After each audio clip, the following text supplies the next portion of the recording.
Assalamualaikum warahmatullahi wabarakatuh.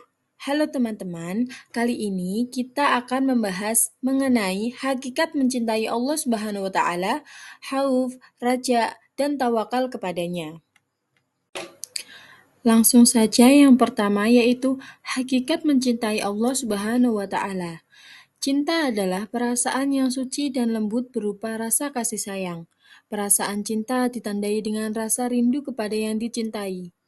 Tingkatan cinta tertinggi dan hakiki adalah cinta kepada Allah Subhanahu wa taala.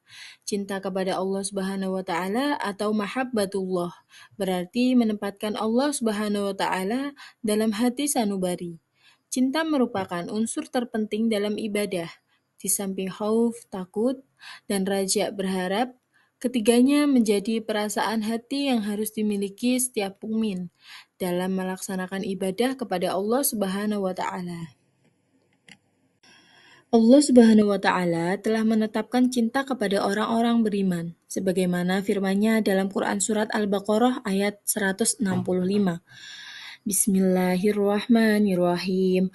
Wa minan nasi man yattakhidhu min dunillahi andadan yuhibbunahum ka hubbillah walladzina amanu ashaddu hubban lillah walau yaral ladzina zalamu idza yarawna al'adzaba annal quwwata lillahi jami'a wa annallaha syadidul 'adzab. Artinya, dan di antara manusia ada orang-orang yang menyembah Tuhan selain Allah sebagai tandingan yang mereka cintai seperti mencintai Allah. Adapun orang-orang yang beriman sangat besar cintanya kepada Allah.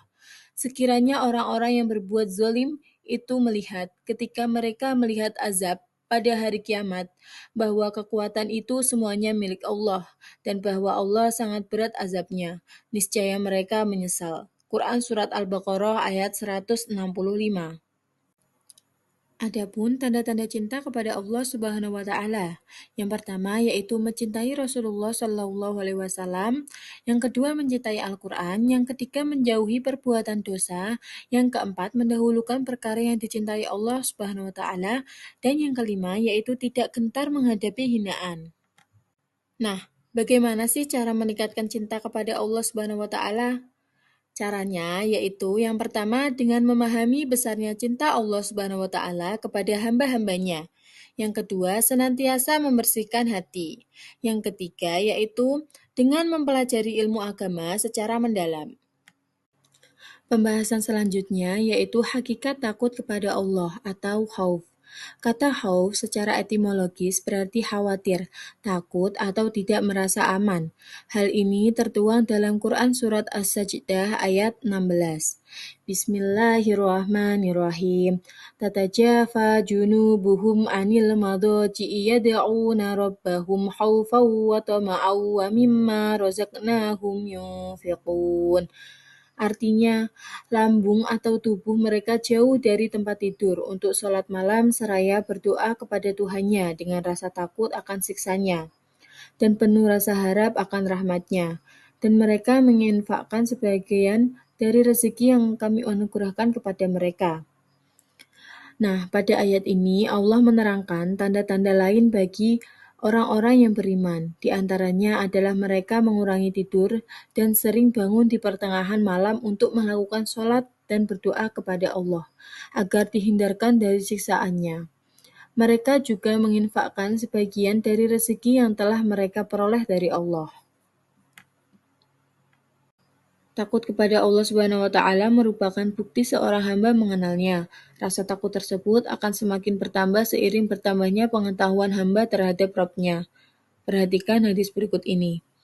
An Anas radhiyallahu anhu qala khutbah Rasulullah khutbatan ma sami'tu mislaha qat faqala law ta'lamuna ma a'lamu la dhahiktum qalilan wa la baqaitum katsira fakhatta ashabu Rasulillah wajuhahum walahum hanin.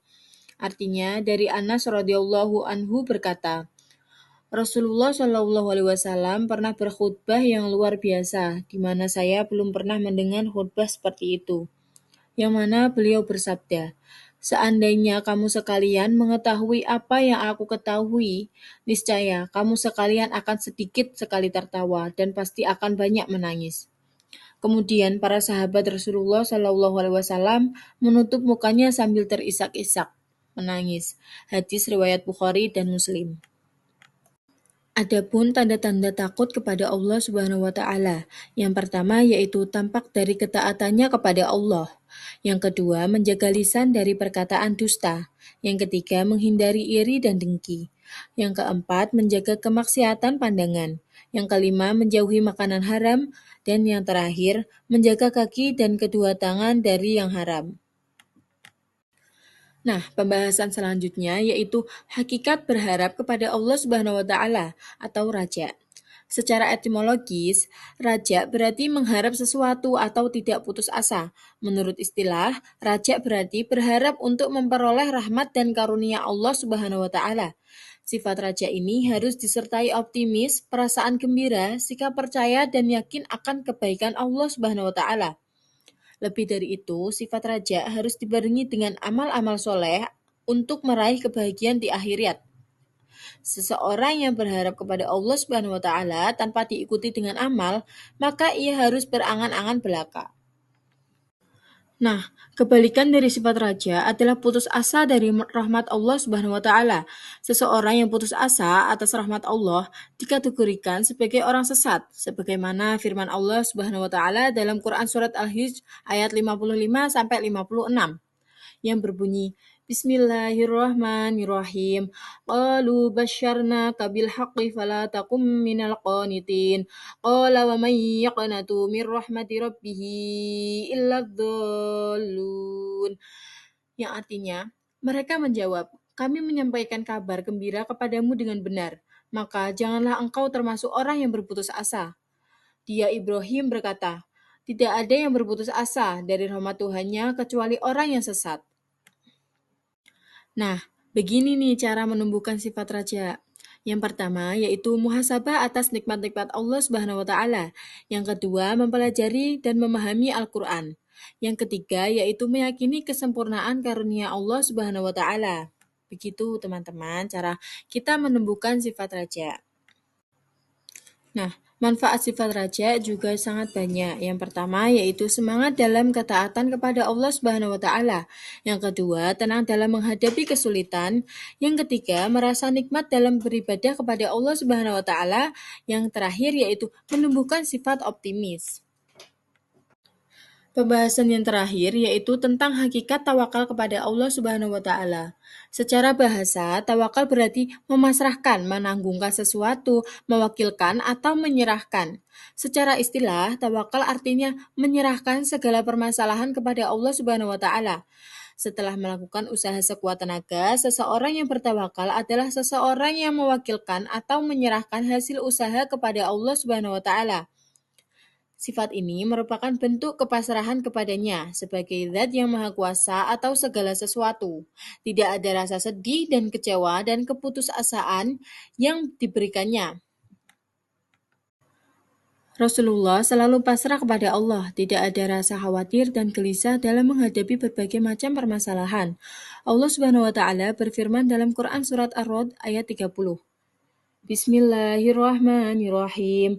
Kadzalika arsalnaka fi ummatin qad khalat min qabliha umamun litatlu 'alaihimul ladzi auhayna ilaika wa hum yakfuruna bil rahman. Qul huwa rabbi la ilaha illa huwa alaihi tawakkaltu wa ilaihi matab.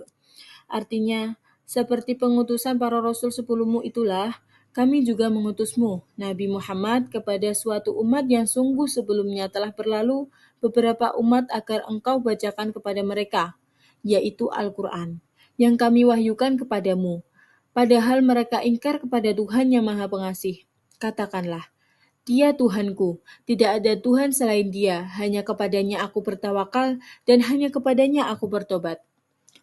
Ayat ini menjelaskan bahwa Allah telah mengutus Nabi Muhammad kepada umat yang belum pernah menerima kedatangan Rasul Allah, walaupun sebelumnya telah ada umat-umat lainnya yang pernah didatangi oleh para rasulnya. tetapi mereka tetap mengingkari adanya Tuhan yang Maha Rahmat, Allah Subhanahu wa Ta'ala, menjelaskan bahwa tugas Nabi Muhammad adalah untuk membacakan kepada umatnya Al-Quran yang telah diwahyukan kepada beliau. Allah memerintahkan kepada Nabi Muhammad SAW agar ia mengatakan kepada umatnya bahwa Allah adalah Tuhan semesta alam, tidak ada Tuhan selain Allah, dan hanya kepadanya ia bertawakal dan bertobat. Oleh karena itu, hendaklah umatnya beriman kepadanya. Nabi Muhammad juga diperintahkan untuk menyampaikan kepada umatnya bahwa ia bertawakal dan bertobat kepada Allah Subhanahu wa Ta'ala, walaupun ia adalah seorang nabi dan rasul Allah yang tidak pernah berbuat dosa. Jika seorang rasul masih berbuat demikian, apalagi orang-orang yang berdosa, tentu mereka lebih layak untuk bertawakal dan bertobat kepada Allah dari segala dosa yang telah mereka lakukan. Nah, adapun manfaat tawakal yang pertama yaitu tercukupinya semua keperluan. Yang kedua, mudah untuk bangkit dari keterpurukan. Yang ketiga, tidak biasa dikuasai oleh setan. Yang keempat, memperoleh nikmat yang tiada henti. Yang kelima, menghargai hasil usaha. Nah, demikian materi tentang hakikat cinta, khauf, raja, dan tawakal kepada Allah. Semoga yang saya sampaikan bisa bermanfaat bagi kita semua. Wassalamualaikum warahmatullahi wabarakatuh.